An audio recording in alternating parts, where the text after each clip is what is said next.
Hello and welcome. We're going to go over some example problems, 4 to be exact, but they have multiple parts for them, finding the surface area and volumes of certain solids. Let's go straight to work. This first problem here, we are going to find, well, it says find the lateral area, but surface area is obviously the more important part, the more prominent feature of that. It includes lateral area, so don't really know why they ask you to find that, but when they do, please leave the units for these as well as anything else. Find the lateral area, surface area, and volume of the following decagonal regular prism. Decagonal? I'm not sure. But 10 sides. Okay, we have a height of 20 centimeters and apothem of 8 centimeters. So these parts are not labeled. We have to do just that. At least it's probably recommended that you do. Apothem, I like to draw at the bottom, personally. From center all the way down to here, this is 8 centimeters. We're going to have to do some work here, which also means doing a lot of different drawings. Lateral area is going to be pretty straightforward. My recommendation, though, however, always is, and by the way, there's a question down below.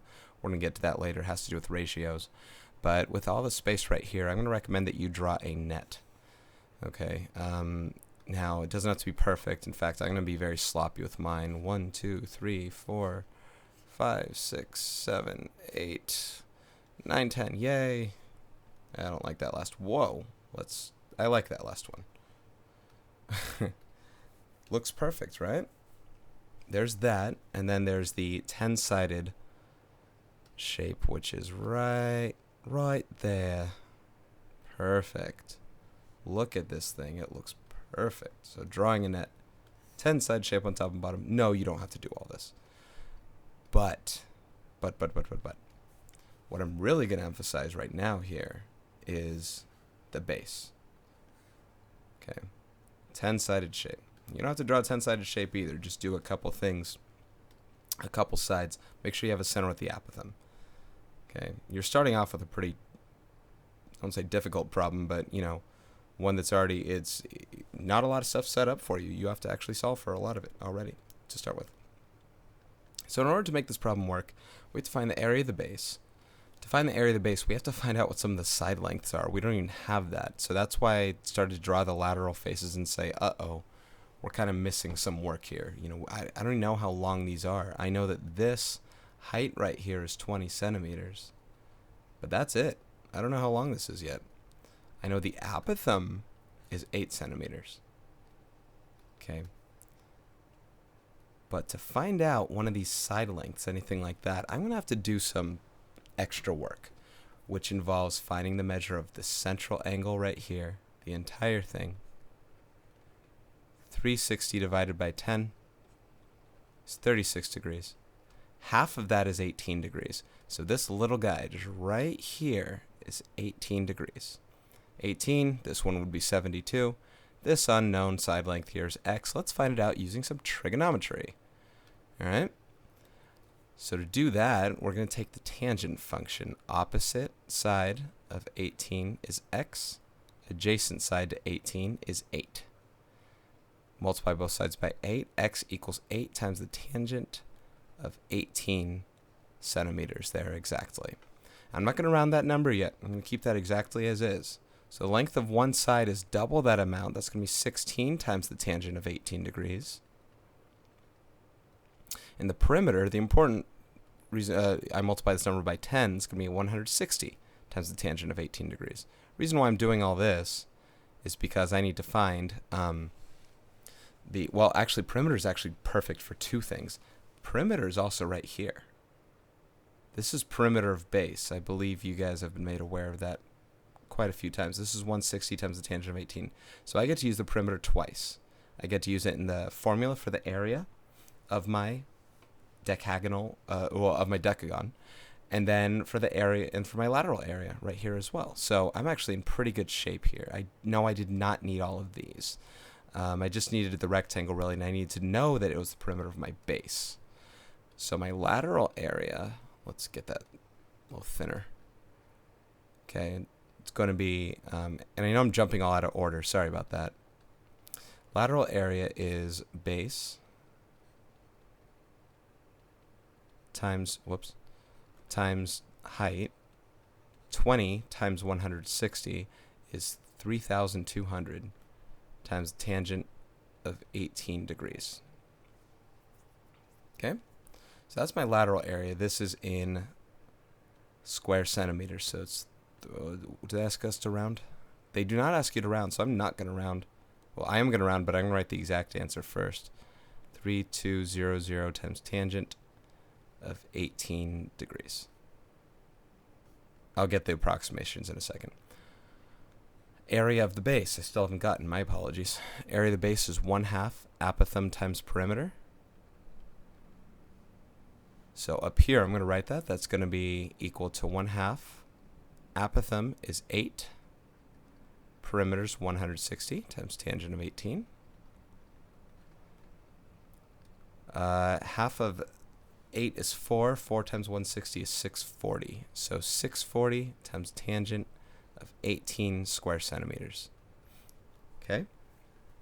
So your total surface area, oh, by the way, so that's one base. Two bases is 1,280 times the tangent of 18 square centimeters. I know my work's sloppy. My apologies.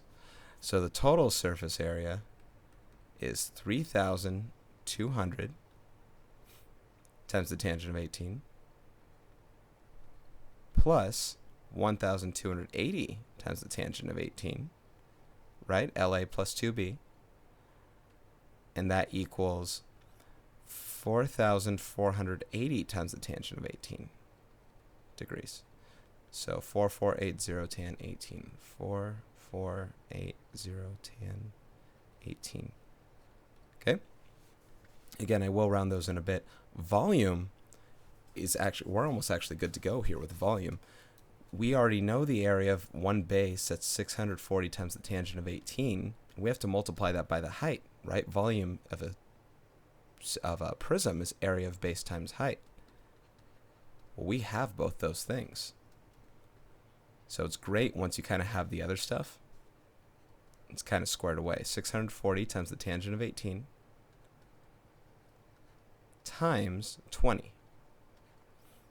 That's going to be 12,800 times the tangent of 18.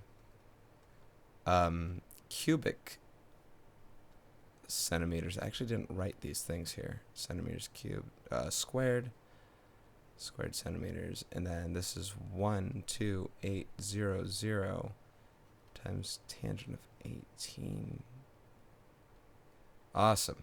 So now we have all of our exact answers written there. And I know that this is, like I said, kind of sloppy-ish work. Up above in green, I'll go and write the decimal approximations for you guys, So we're going to get 3,200 times tangent of 18. Now, I only hope I did all my work right, and I'm pretty sure I did. Make sure my calculator's in degrees here. It's going to be about 1,000. Here, I'll do it to the nearest whole number. Okay, there's that one, 1,040 square centimeters. This one here will be 4,480. Sorry if I did some numbers wrong. I really do apologize. I feel like I did them right, but I can be pretty jumpy here. I'm going to try and do these as quickly as I possibly can. Well, not as quickly as I possibly can. I want to do it in the same time that you guys might be expected to be doing these problems. So if that means me explaining something, that's good, because I can normally do these problems a little more quickly than you, right? So I want to see what kind of, 4159. So I want to see what kind of time this all takes. That's really what I'm gauging right now. There you go. So those are your three answers rounded to the nearest whole number there in green. Okay, but I'm going to leave these exact numbers in case I need to use them for anything. Okay, what is the now here's another question. What is the surface area of a similar decagonal regular prism with a height of 10 centimeters? So here's kind of what's being asked. Here's this prism. There'd be another prism, and I'm not going to draw it, but another prism that would look just like this, only instead this is 10. By looking just like it, that means that everything has shrunk the same amount. Like, not 10 centimeters each, but half the amount, right? That's kind of the take-home idea behind what we're going to be doing here. What you have to recognize is that the ratio, the similarity ratio here is comparing the two heights from the large to the small, the original to the new one, 20 centimeters to 10 centimeters. That's a 2-to-1 ratio. Okay? What that means is that every length went, if it was 2, now it's 1. It's half of what it was before. So the apothem of my new thing is 4 centimeters. Side length is whatever, blah, blah, blah, blah. All those are half. Now these are not going to be half because ratio of sides is different than ratio of area. This is asking about surface area. We want to know what the surface area of a similar one is. And without having to draw it all and doing all these calculations again, instead what we're going to do is use the ratio of area, which is going to be this number squared. 2 squared over 1 squared, that's 4 over 1. We are going to apply that ratio to our surface area that we have of our original one to our new one. Remember, this is not just large to small. This is original to new. Original was exactly this. I'm not going to take this one. I'm going to take exactly this number, 4,480 times tangent of 18. 4480 times tangent 18 degrees over the surface area of the new one, sub SA sub n. Okay? Cross multiply, divide by 4, you're going to get surface area of the new one is going to be whatever 4480 divided by 4 becomes 1120. Yep, 1120 times tangent of 18 square centimeters. Rounded to the nearest whole number now becomes 364 square centimeters. So that's the surface area of the new one without having to had recalculated everything. Now I could have changed this to a 4, changed the height to 10, and I could have done all that. I would have gotten surface area. Okay. The one thing that I stressed though was I was not going to use 1456. Now let's say I did. Let's say I used 1,456 centimeters. Well, I'd still be getting 364, so I'm not helping my cause of what I'm talking about. But what might happen at times is you take your number, you divide by 4, and you're going to get a new number. What if it became 365? Okay, well, now you have a different answer because you used your rounded number before. I used the exact one first. This number was about 363.9100598. I rounded to the nearest whole number for you. And, it depends on what you round to. If they ask you to round to the nearest tenth, you would get a different answer now than you would have if you took that exact that rounded 1456. So all that stuff really matters. Okay. So once again, I did not have to recalculate the entire surface area for it by changing this 2-to-1. I used the area of ratio, which is 4-to-1, and keep in mind it is different than the ratio of sides. It's also different than the ratio of volume. But I went based off what was being asked. Okay. The term similar was very important for this entire problem. It allowed us to use ratios and proportions, and we were good from there. Okay, problem number 2. Find the lateral area, surface area, and volume of the right circular cylinder. By right, people have asked before, by right, it just means that it's not oblique. It goes straight up right there. It does not slant and go out that way. If you were curious, the base area is 16 pi square inches. The height is 3 times the length of the radius. Isn't that interesting? So the base area, this guy right here,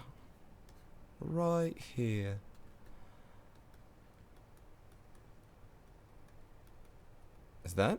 As we know, the area of the base is pi r squared. So if we know that's 16 pi, let's solve for what the radius is as a result. If pi r squared is 16 pi, pi's cancel, r squared is 16, take the square root, r is 4. That's 4 inches. So in our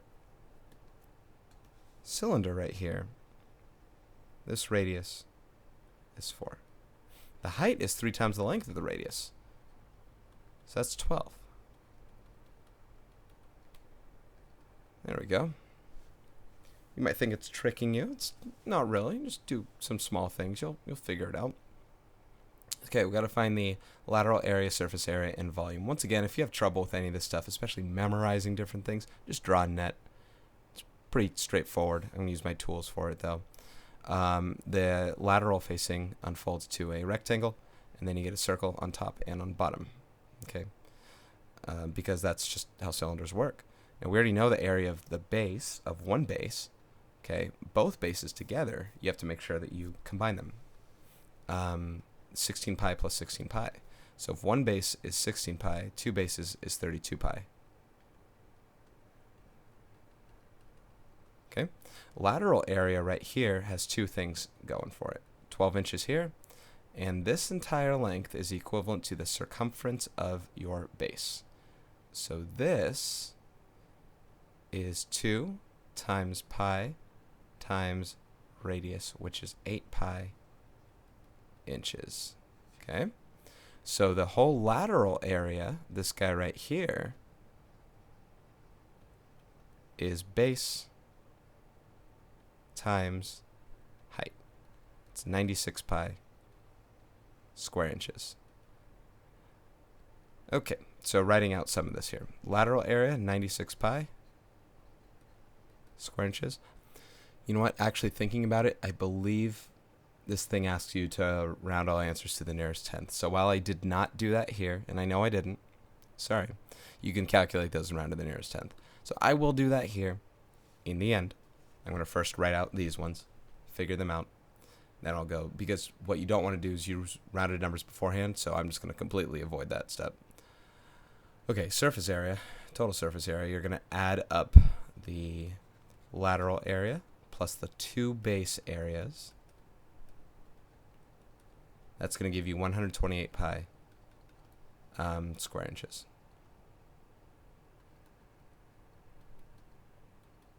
Okay.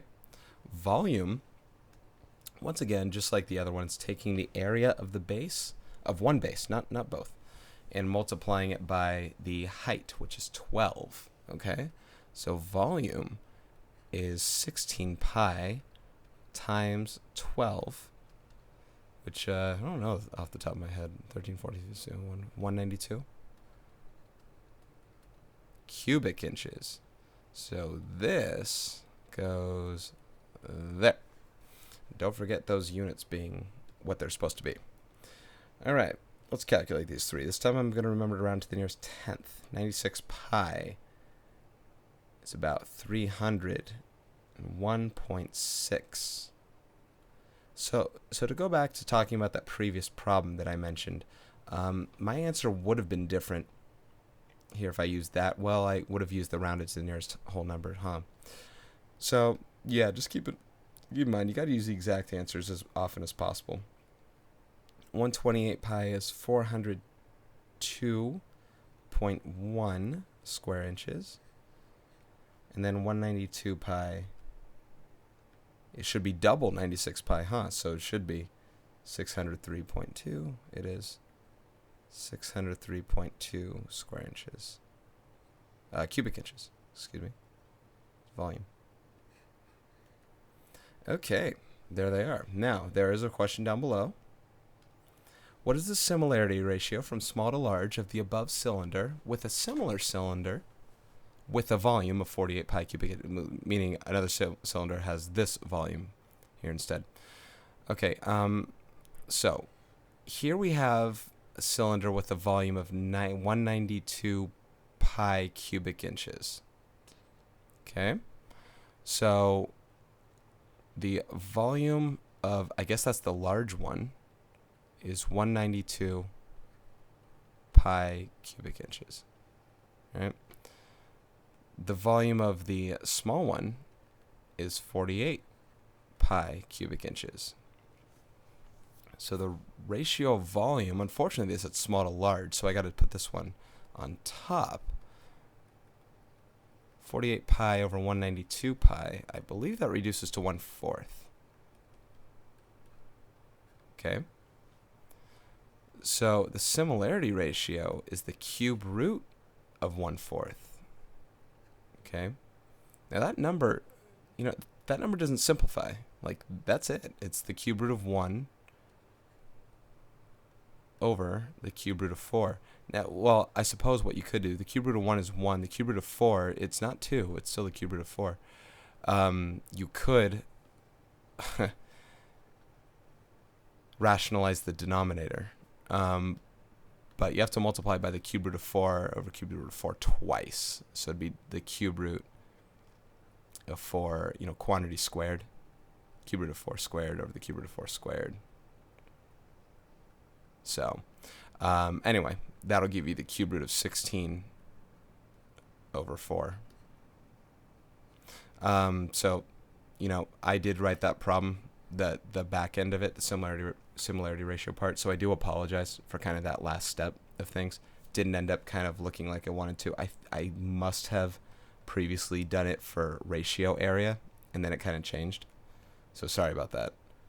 I'm just confirming that this becomes exactly what that was supposed to be. Cube root of to the 1/3. Okay, yeah, they're the same. Okay, so if you left your answer like this, that would have been fine for me. I wouldn't have wanted you to round the answer. And honestly, like I said, I should have made the problem kind of better off. It's about 0.6299, something like that. So, sorry about that. But that, you know what? That doesn't make this a wrong problem to have either. This could be a problem on your test, right? Not asking you to do this part. Okay, you haven't done it like that before. You've done it with square roots, not with cube roots. Okay, find the lateral area, surface area, and volume of the following regular pyramid. Now this pyramid has a square base. Okay, assume that it does. It's hard to see that height here because of the way it's distorted. But they do give you the base area and the slant height. Now, again, this is a square. So the base area, that square, is something times itself, and it gives you 196. So for now, even though you might know the answer like I do, I want you to think about it in the sense that it's the same thing twice. Base area is something squared. So 196 is x squared. Now you take the square root, you can get 14 yards. So this is 14 all around. Awesome. Slant height is 25 yards. So what we now also have is this going right here. I like saying that a lot suddenly. There's your slant height of 25 yards. Okay. Now that's perpendicular to the base edge right there, not actually to the base itself, just the base edge. Okay. Let me first start with the lateral area stuff. I'll get to the height stuff in a bit. This is all we need for the lateral area, though. I've begun with this square base. I'm going to take that and I'm going to add in some triangles. Okay, there's 1, 2, 3, 4. There should be 4 of them. Let's go ahead and find that lateral area and therefore surface area. We already have the area of the base. They actually gave it to us. We don't have to do anything for that. They do give us slant height as well, so very little calculation to be had with the exception of just that lateral area stuff. So kind of 2 ways to go about it. One is using the formula. Lateral area is 1/2 perimeter times slant height. I could and would do that, but just to be more conventional with regard to the drawing, what I'm going to do is this. Here is the slant height. It's the exact same thing right there. This is 25. This entire thing across is 14. So what I'm going to do is I'll find the area of just one triangle. Okay. It's going to be 1/2 base times height. Half of 14 is 7. 7 times 25 is 175.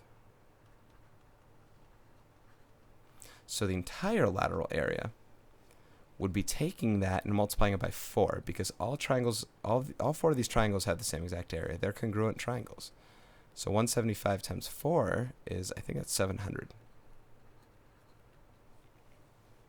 Okay, so lateral area is 700 square yards. Exactly. Surface area would be adding the base area to that. So 700 plus what? 196? It's 896.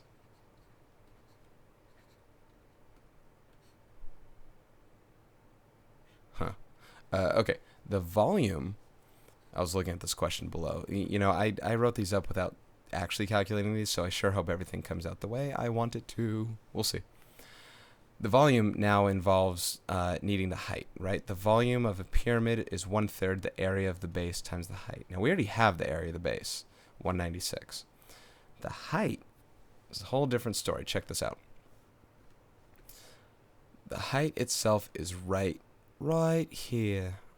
The height is right down to the center, right there. Unknown. What we need to do is use Pythagorean theorem. Okay, we need to use this length here, which is the apothem of your base. Okay, here's your right angle, if you can see that perception. This is the hypotenuse, 25. We need to find out what this is. Now, this is also equivalent to this guy right here, this A. Now, the apothem of a square is half the length of any side. If this side length is 14, half of it is 7. So this is 7 right there. Height is unknown. This is 25. If you use Pythagorean theorem, you would say height squared plus 7 squared is 25. You do enough of it, you're going to get a height of 24. Now, how did I know that off the top of my head? I didn't do the problem yet. How did I know it? Because this is a 7, 24, 25 special triangle. If you remember anything about any of them, there's the 3, 4, 5, 5, 12, 13, 8, 15, 17, and 7, 24, 25. Those ones are very, I guess, common. Okay. Well, not 8, 24. I know what I'm going to do with the number 8. I'm going to take 1/3 of 24. So there's your volume. 1/3 of 24 is 8. 8 times 196. We get 1,568 cubic yards. 1,568 yards cubed. And there you go. We got our answers. Okay, the bottom has another similar pyramid, has a volume 1/8 the size of the above pyramid. What is the perimeter of the base of this smaller pyramid? Once again, a lot of different ways we can go about this problem. In fact, I'm actually coming up with an easier way. You know, I will do both ways now that I think about it. We have the ratio of volume. We know that it's 1:8 from small to large. We know that we have the volume of the larger pyramid right now because we said that this one is 1/8 the size of the above pyramid. So if we use this ratio, 1:8, we can find the volume of the smaller pyramid by dividing it by the volume of the larger one, which is 1,568 cubic yards. Cross multiply, all that, you're going to get the volume of the smaller one is 1,568 divided by 8, which is 196. That's cubic yards, like that. Okay, so we got that. From there, let's see, what else did I want to do? I was going to do this a very particular way without using ratio of sides. Now I'm starting to think I don't know if I can without knowing anything else. Volume was the perimeter of the space. Yeah, you know what? I kind of went about this the wrong way. If they asked you what's the volume of the smaller pyramid, then there it is. But in order to do this, it looks like we still need similarity ratio. I wanted to try and do it 2 different ways. This one won't pan out the same way anymore because we still have to do this. We have to take the cube root of 1/8, which is the cube root of 1 over the cube root of 8. This one pans out a lot better, though. That's 1/2. So once again, you're looking at something where the smaller one is only half the size in terms of length in every direction. Now, that includes these lengths right here. If all these were 14 going all the way around, then in the smaller pyramid, there's 7 going all the way around, and this will help answer the question best. Looks like I didn't need to do the other thing I wanted to do. So the perimeter of that's going to be 28 yards. So that's actually the answer to the question. Sorry about that. What I was going to do, and you know what, and I still can, I was going to do something with this volume. I guess I was going to use the similarity ratio, apply that to the height first to find the area of the base. So watch this way that I can kind of do this problem. It's kind of nifty. Not as conventional. The height of this guy was 24 yards, which means in a similar pyramid that has half the length, the height of the smaller pyramid, let me write this down. Well, there's the answer. The height of the larger pyramid is, what was it, 24 yards? So the height of the smaller pyramid would be half that, which is 12 yards. What I was going to do was I was going to take this volume, 196. Okay, if the volume of this pyramid is 1/3 area of base times height, 196 equals 1/3 area of base, which is unknown, times height, which is 12. 1/3 of 12 is 4. Okay, so 4b equals 196. Divide by 4, b is 49 square yards. Now this thing, because it's a similar pyramid, it's also a square. So if the area, once again, just like we did last time, if the area of the base is 49, and that's x times x, then x is 7, which would then mean your perimeter, 7 times 4, which is 28.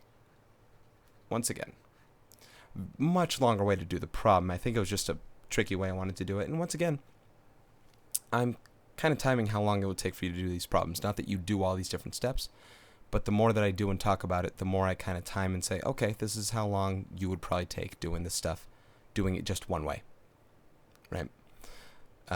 Okay, one more, number 4. We have a cone. We have to find the lateral area, surface area, and volume of a right circular cone, which just means it goes straight up that way. Slant height is 61 millimeters. So this right here. Okay, let's do it right here.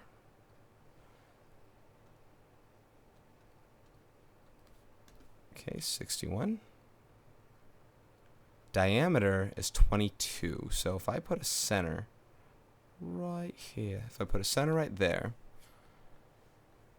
you know, I don't even really need diameter as much as I need radius. I'm just going to cut to the chase and say the radius, as we know, is half the diameter. So that's going to be 11 millimeters. Let's go ahead and write that. All right. All that stuff's important for the lateral area and surface area. Let's do that first. I will draw the net, just so you know what it looks like. This is one of the ones, it would be a lot better if you did know the surface area formula for it, because otherwise you might have to be doing a proportion thing that, honestly, I'm not sure that you really remember the practice of doing the fraction of the arc to a big circle and multiplying it. So it's probably good that you kind of just know the pi RL plus pi r squared, right? Pearl plus pi r squared. And if you don't, well, I mean, you know, here's a rehash of it. You get to see it again. Okay, here's where the slant height fits. This is 61. Again, the drawing's not going to help much for doing stuff, except for just saying, okay, there's only one base, stuff like that. However, it might be important to remember that this length is, indeed, the same as the length of the circumference of your circle. This circle has a radius of 11 millimeters. All right, let's do some stuff. Lateral area is this guy right here. It is indeed pi RL. L represents the slant height. R represents the radius of the base. Pi times 11 times 61.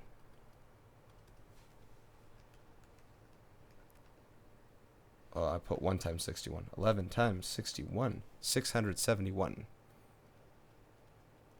Pi square millimeters.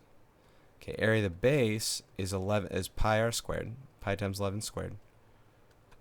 That's 121 pi. What is it? Square millimeters. Let's write some of this down.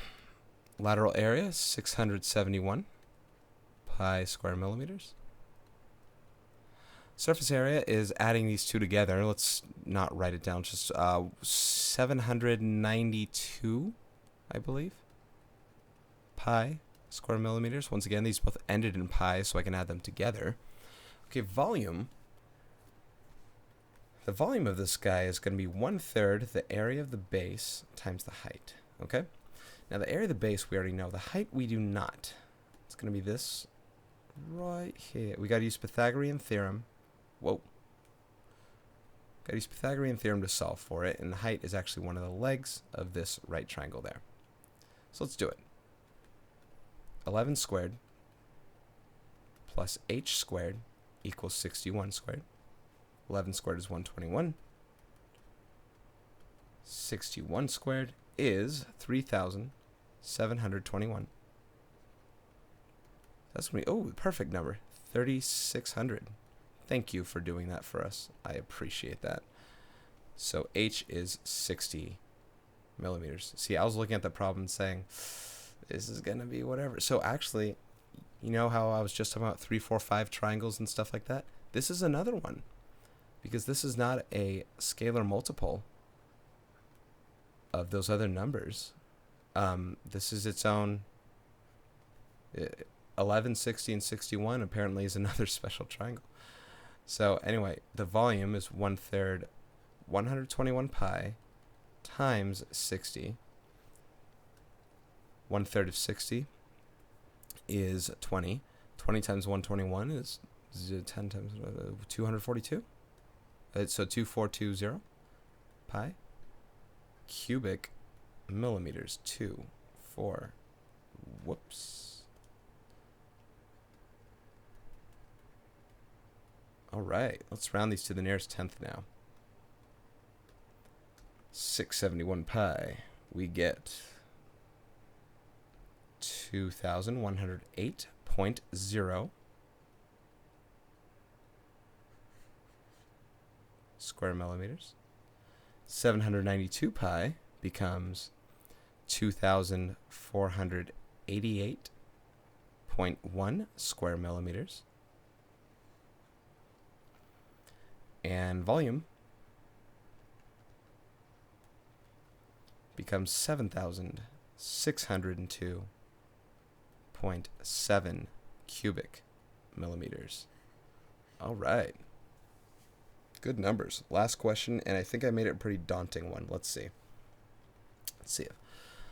Oh, the lateral area of a similar cone is 6,039 square millimeters. What would be the volume of a cylinder, not a cone, of a cylinder with the same radius and height of the larger cone? Okay, first of all, this lateral area is 6,000. You know what? I'm going to be honest. I think it's supposed to say 6,039 pi. Let's see. Sorry about that. I'm going to make sure that on your thing it says that if it was that. Jeez. Sorry about this. 6. Okay, yeah. This was supposed to say pi there. My bad. Don't worry. I'm sure your sheet already says it. So ignore that. Okay. So the lateral area of apparently what the smaller one was 671 pi square millimeters. The lateral area of the larger one is 6,039 pi, yes, square millimeters. So the ratio of area, keep in mind, it doesn't have to be surface area, it just has to be any area. The ratio of area still applies. From small to large is 671 pi over 6,039 pi square millimeters for both. Pi's cancel. This does reduce to a clean number. It does reduce to 1 to 9. 1 to 9 from small to large. That does mean that that's the ratio of area, okay? So the similarity ratio is the square root of 1/9. Square root of 1/9 is square root of 1 over square root of 9, which is 1/3. Now I need that because we need to find out what the volume of whatever cones are going to be. Keep in mind there's going to be a cylinder part in the end, but I'll deal with that when I need to. The ratio of sides is that ratio of volume is going to be 1/3 cubed. 1/3 quantity cubed. That becomes 1/27. So if I compared the volumes of the small and the big one, the volume of the small one we already know to be 2,420 pi cubic millimeters. Okay. The volume of the larger one is unknown, but we're about to come up with it by using this ratio. 1/27. Keep in mind this answer is going to be huge. 2,420 pi divided by volume of the large. So volume of the large becomes 27 times that big number, 27 times 2420, which is 65,340 pi cubic millimeters. Now, this is of a cone. This is of the cone. The question that's being asked is, what would be the volume of a cylinder with the same radius and height of the larger cone? So the larger cone will have the same radius and height and stuff as this. It's not that you need to find the radius and height of them, and it's not that that would be that hard for you to do anyway. In fact, there's probably a much easier way for you to do this problem once you had similarity ratio, which actually I will do for you for the sake of time. But what do I do from here? Well, the volume of a cone is 1/3 the volume of a cylinder. So if I'm taking 1/3 the volume of a cylinder and I'm getting the number 65340 pi, then multiply both sides by 3, your volume of your cylinder will be 196,020 pi cubic millimeters. There's your final answer. You know, I would have loved to say convert this to meters and stuff like that as well, to cubic meters. Now, there's another way to do this problem, and it stems from getting to this part right here, similarity ratio. Okay, because what we do know is the lengths of the radius and the height of the original cone. So if this cone has a radius of 11, the new one would be 3 times larger, so that'd be 33 millimeters.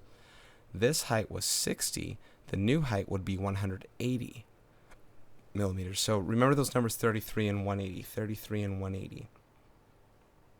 Okay. The volume of the large cone, keep in mind the cone, not the cylinder, would be 1/3 area of base times height. Okay, well, area of base is pi times the radius, 33, squared. 33 times pi, 33 squared is 1,089. Okay, the height, we said, was 180.